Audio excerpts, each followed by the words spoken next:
40 जी 61। जी, आप कहाँ रहने वाले हैं? मैं बेसिकली पुणे महाराष्ट्र में रहता हूँ और मेरा फार्मिंग है गुजरात में। बहुत बहुत धन्यवाद भाई साहब।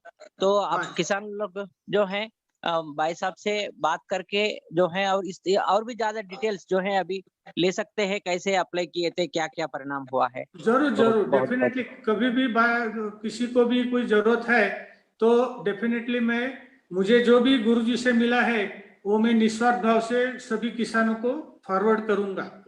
बहुत बहुत धन्यवाद। यही भारत का जो है यही महत्व है, सब लोग हाँ, दिल और बड़े वाले। एक लास्ट 20 सेकेंड ओनली, जो अभी गुरुजी ने कैक्टस का जो बताया ना, जी तो कैक्टस का मुझे आज पता चला कि उसमें इतनी फास्फोरस की मात्रा ज्यादा होने से रिजल्ट मिलते हैं, लेकिन मैं 2 साल से वो जो कैक्टस का यूज कर रहा हूँ वो मेरे बनाना क्रॉप के लिए मैं यूज कर रहा हूँ और मुझे एक्सेलेंट रिजल्ट्स मिले हैं बनाना क्रॉप में। स्पेसिफिकली मैं बनाना के लिए ही वो यूज करता था, लेकिन अभी आज से मेरे जो भी फर्टिलाइजर्स में बनाता हूँ, खाद बनाता हूँ, उसमें ये कैक्टस का यूज बढ़ाऊंगा और उसका रिजल्ट्स भी आपको जितने मिले हैं अभी आगे से विथ फोटोज और विथ डॉक्यूमेंट वो आगे आचार्य जी को फॉरवर्ड करता रहूंगा।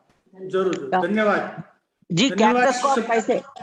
कैक्टस को आप कैसे यूज करते हैं, कैसे क्रश करके कौन सा खाद में डालते हैं, थोड़ा वो भी बोलने से लोगों किसान लोग जुड़े हैं। कैक्टस का मैं उसका 2 इंच छोटे टुकड़े में कट करके उसको जो अपने जो भी वेसल है उसमें भर के रखता हूं और उसमें अगर 20 लीटर की जो बकेट है तो उसमें आधा लीटर गौमूत्र भी उसमें डाल के उसको एयर टाइट पैक करके रख देता हूं और 5वें दिन 4 दिन के बाद वो पूरा गलने के बाद उसका मैं अगर फसल में फॉलियर स्प्रे करना है तो वो भी उसमें से यूज करता हूँ और अगर जब ड्रेंचिंग करना है तो ड्रेंचिंग में भी मैं वो फिर उसकी मात्रा बढ़ा के वो बड़े बैरल में तैयार करके यूज करता हूँ।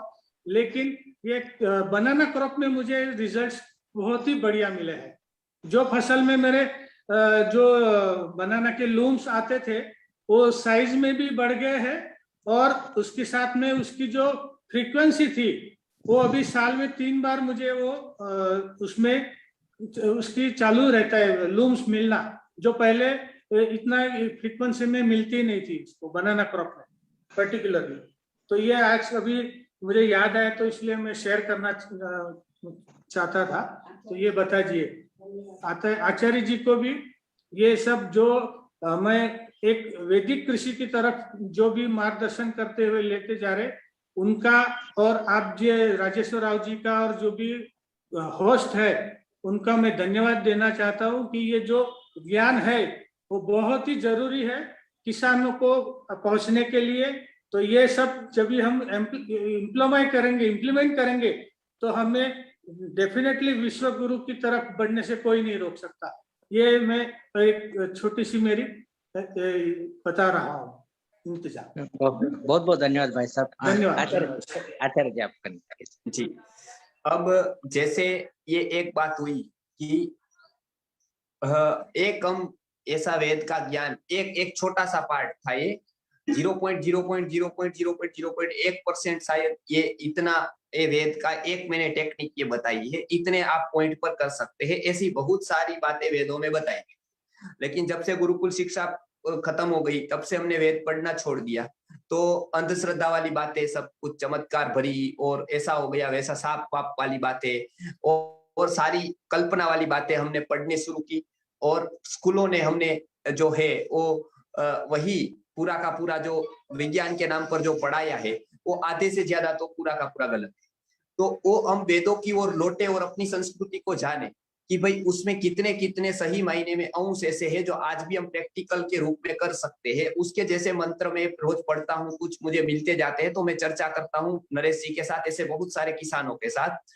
तो उसमें सबसे ज्यादा मैं ऑब्जर्वेशन करता हूँ कि किसान का सबसे ज्यादा घाटा वहां होता है क्योंकि वो बीज गलत बो देता है जो इस बार फसल होने ही वाली नहीं है और उसमें वो इतना इन्वेस्टमेंट कर देता है तो ये एक वो अपनी प्रज्ञा से सोचे कि इस बार मुझे कौन सी फसल लेनी है। मुझे अब तक जो प्रयोग मिला है वो प्रयोग मैंने विंटर की कौन सी फसल होगी उसके बारे में मिला है।